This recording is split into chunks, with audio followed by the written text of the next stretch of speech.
Noble M600. When we think of British supercars, our minds usually turn to brands like McLaren, Aston Martin, and Jaguar, but there's another car maker that definitely deserves mentioning, Noble Automotive. Noble rolled onto the scene in 1999, and has since carved out a small slice of automotive history by releasing several low-volume supercars. The most notable of the lot is the M600, which seemingly came out of nowhere in 2009 when it smashed the Bugatti Veyron's time around the Top Gear test track. The car proved incredibly difficult to drive as it had very few electronic driver aids on board, but its performance spoke for itself. -650 horsepower, 0 to 60 in 3.0 seconds, and a top speed of 225 miles per hour. The Noble may not have the bedroom poster looks of a Lamborghini, but clearly, the burly Brit has it where it counts. The brand has since launched a beautiful carbon sport version with an exposed carbon fiber body as well as a convertible speedster model. Zenvo ST1. One of the only performance cars to come out of Denmark, is also one of the fastest motor cars ever built. Assembled in Zealand, the Zenvo ST1 exhibits the height of Danish engineering prowess, as the car combines a 6.8-liter V8 with both a supercharger and a turbocharger to create 1,104 horsepower and 1,054 pounds-to-foot. All of that power goes straight to the rear wheels, making the ST1 a handful for anyone outside of the professional racing scene. If you can get the tires locked up, though, the bullish coupe will shock you with raw ability.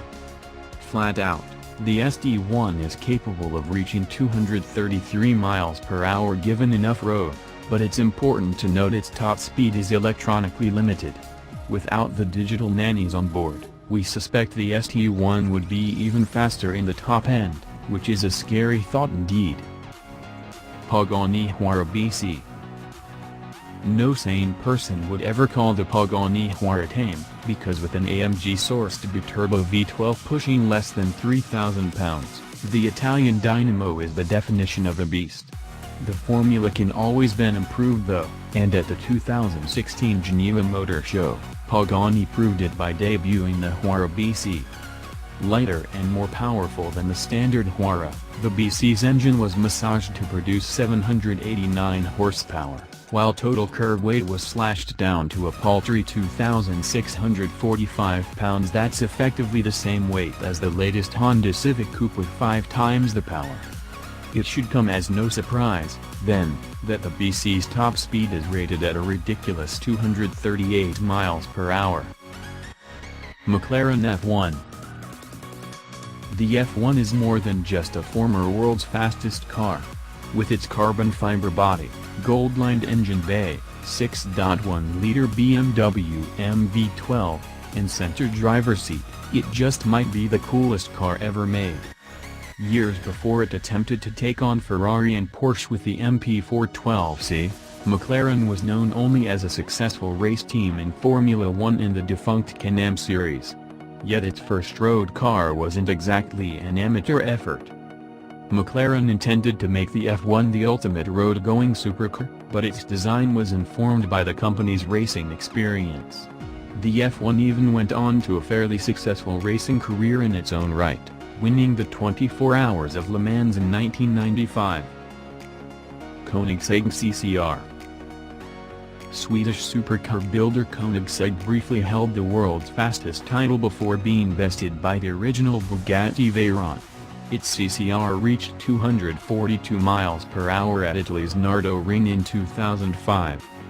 The CCR was essentially an earlier generation of the cars Koenigsegg is building today. It featured a 4.7-liter V8 of the company's own design, a carbon fiber body, and not much in the way of electronic aids. Despite its impressive stats, the CCR's moment in the spotlight was as brief as its claim on the world. It was soon supplanted by the CCX, and then by the current Agetra. Koenigsegg says the Agetra-based 1:1 will top out at over 270 miles per hour, but no one has tried it yet. Saleen S7 Twin-Turbo. Among performance addicts, the Saleen S7 is legend. There are several reasons for this: the exotic styling, insane performance, and incredible tuning potential, to name a few, but much of the vehicle's appeal is actually historical. Produced from 2000 to 2009, the S7 was America's first mid-engine supercar. It wasn't just the first in the US though, it's one of the best supercars ever made. Built on a lightweight chassis crafted from aluminum and steel, the vehicle featured a hulking 7.0-liter V8 that produced 550 horsepower, allowing it to accelerate from 0 to 60 in 3.3 seconds. About halfway through its lifecycle, Saleen debuted the S7 twin-turbo, which brought the car's performance to near-comical levels. Now producing 750 horsepower, the vehicle could hit 60 miles per hour in just 2.8 seconds before smashing the quarter mile in 10.5 seconds.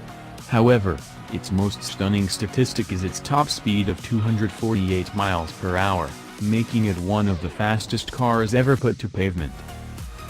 SSC Ultimate Aero. Briefly, the might of the Volkswagen Group and the prestige of the Bugatti name were bested by a car company no one had ever heard of. Shelby Supercars, SSC, has nothing to do with Carroll Shelby of Cobra fame, but for a moment its Ultimate Aero was the fastest production car in the world. It hit 256 miles per hour in 2007, beating the non-super sport version of the Veyron. Helping it achieve that velocity is a 6.3-liter twin-turbocharged V8 with 1,287 horsepower.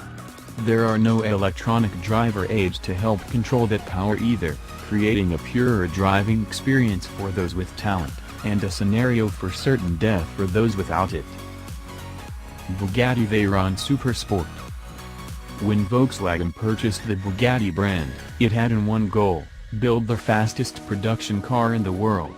The original Veyron achieved that goal, and with a price tag of $1.7 million and a quad-turbocharged W16 engine producing 1,000 horsepower, it also boasted the most superlatives of any production car. Yet the Veyron was soon dethroned by the SSC Ultimate Aero, so Bugatti came back with the Veyron Supersport. This Veyron Plus has 1,200 horsepower, and numerous aerodynamic changes meant to help gain a few extra miles per hour. With a top speed of 268 miles per hour recorded at Volkswagen's Aurelesen test track, the Veyron Supersport is still recognized as the world's fastest production car by Guinness. The related Veyron Grand Sport Vitesse is also the world's fastest open-topped car, with a top speed of 254 miles per hour. Bugatti Chiron. The Bugatti Veyron was a monumental feat of engineering, a supercar whose performance was so marvelous, Top Gear presenter James May compared it to the automobile equivalent of the Concorde. After 10 years of production, the Volkswagen Group has unveiled the Veyron successor, the Bugatti Chiron. Named for a famous centaur in Greek mythology, the Chiron is intended to improve upon the Veyron in every way. Hitting 261 miles per hour using street-legal settings, the 1,500 horsepower Chiron is like a beast in chains. On the racetrack, Bugatti aims to break those chains as well as the current speed record, 271 miles per hour, held by the Hennessy Venom GT. For now, its top speed remains a mystery to the public. Although the Chiron is built like a race car, one needn't be a professional to operate it. The car is engineered to automatically adjust its machinery as the speed increases or decreases, ensuring optimal performance. The Chiron will not be a mere speedster, but a comprehensive luxury vehicle as well. Beyond a beautiful leather interior, the car also sports a decadent sound system, with a diamond diaphragm inside each speaker. The dashboard features high-resolution digital displays that will adjust as the car's speed changes, showing only crucial information at higher speeds. The Chiron looks to be a king among supercars, which is fitting, as kings will be among the few to obtain one. Only 500 will be released for the first generation, and they cost a staggering $2.6 million. Hennessy Venom GT. Hennessy recorded a 270.4 mile/hour run at the Kennedy Space Center last year, but only in one direction. To be considered legitimate, record attempts usually require one run in each direction. An average is then taken to account for wind conditions. Because of its hand-built nature, there's also some debate about whether the Venom GT qualifies as a production car. While it can claim the highest recorded speed, Hennessy's Monster isn't recognized as the world's fastest car by the Guinness Book of World Records.